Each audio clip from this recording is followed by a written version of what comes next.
안녕하세요. 건설사업입니다. 오늘은 건축의 구조도면 보는 법에 대해서 알아보겠습니다. 먼저 건축의 구조에는 크게 두 가지로 구분할 수 있겠습니다. 철근과 레미콘으로 구성된 철근 콘크리트조와 철제 부재로 만들어진 철골조로 나눌 수 있겠습니다. 초등학교 시절 찰흙으로 공룡을 만들 때 먼저 철사등으로 뼈대를 만드는데 뼈대가 되는 것이 철근이고, 뼈대가 완성되면 찰흙으로 살을 붙이지 않습니까? 건축에서는 찰흙 대신 레미콘이라고 해서 시멘트, 모래, 자갈, 물 등을 섞어서 만든 게 찰흙이라 보시면 이해가 빠르듯 합니다. 건축물의 구조 구성은 기초, 기둥, 벽체, 큰 보, 작은 보, 바닥으로 구성이 됩니다. 그리고 건축물의 시공 순서는 건축물을 지을 땅에 먼저 기초의 하부철근을 배건하고 기둥철근을 세웁니다. 기초의 상부철근을 배건하고 나서 기초에 레미콘을 타설합니다. 이렇게 기초가 완성되고 나면 기둥철근을 상부층까지 이음을 해서 올립니다. 그리고 기둥에 합판이나 알루미늄 등으로 된 형태를 붙입니다. 좌우에 레미콘을 부어 넣는 공간이 됩니다. 기둥의 폼 조립이 끝나면 큰 보의 형태를 조립하고 보철근을 시공합니다.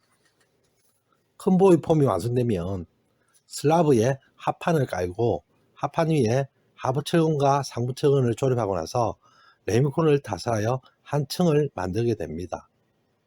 이렇게 건축물의 구조가 시공이 됩니다. 그리고 건축물의 구조의 하중 전달은 시공 순서의 역순으로 기초까지 전달됩니다. 즉 슬라브의 하중은 보로 전달되고, 보 하중은 기둥이나 벽체로 전달되고, 기둥과 벽체의 하중은 기초로 전달되게 됩니다. 건축구조도면은 건축도면처럼 도면에 약자를 써서 표현을 많이 합니다. 기본적인 도면 표기사항은 알고 계셔야 됩니다. 기초의 경우에는 푸팅이라고 해서 F, 기둥은 컬럼의 C, 벽체는 월의 W, 큰 보는 겉의 G, 작은 보는 빔의 B, 바닥은 슬랩의 S, 지하에 매립된 벽은 옹벽이라고 해서 리테인 월의 RW, 이상이 기본적인 구조도면 표기의 약자이고요. SL이라고 해서 슬라브 레벨이라고 합니다. 이것은 바닥의 단 차이를 나타낸 것입니다. 구조도면을 보는 순서는 구조평면도, 구조단면도, 기둥 일람표, 보 일람표, 벽체 배건도, 슬래브 배건도 순서로 보십시오. 구조평면도를 보실 때는 건축평면도와 같은 개념으로 바닥에서 1.2m 높이에서 수평으로 잘라서 아래를 본 것으로 이해하시면 되는데요. 여기서 기억하셔야 될 점이 있습니다. 1층 천정의 보는 2층 구조평면도에 점선으로 표기된다는 것입니다. 즉, 각층 구조평면도상 나타나는 점선들은 바닥에 하부에 보가 있다는 표현입니다. 기초에 대해서 잠시 알아보겠습니다. 기초는 크게 독립기초, 원통기초, 지정기초로 구분하시면 되겠습니다.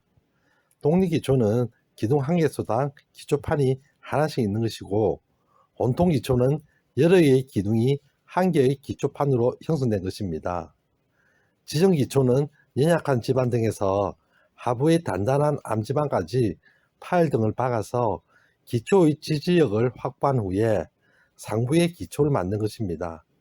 이외에 여러 가지 기초 형식이 있지만 여기서 변형된 것들이라서 기본적인 개념만 인지하시면 되겠습니다. 건축 구조도면 보는 법 중에서 먼저 건축 구조의 이해에 대해서 알아보았습니다. 건축도면이 조금 이해되신 분들은 구조도면 보는 법이 오히려 더 쉬울 수도 있습니다. 단지 철근 배건이나 철골의 조립도면은 처음 보시는 것이라서 어려움이 있을 듯 하나, 이 역시 쉽게 보는 방법이 있으니 신규기사나 초급감리원들은 도면 보는 법에 대해서 반드시 숙지하시기 바랍니다.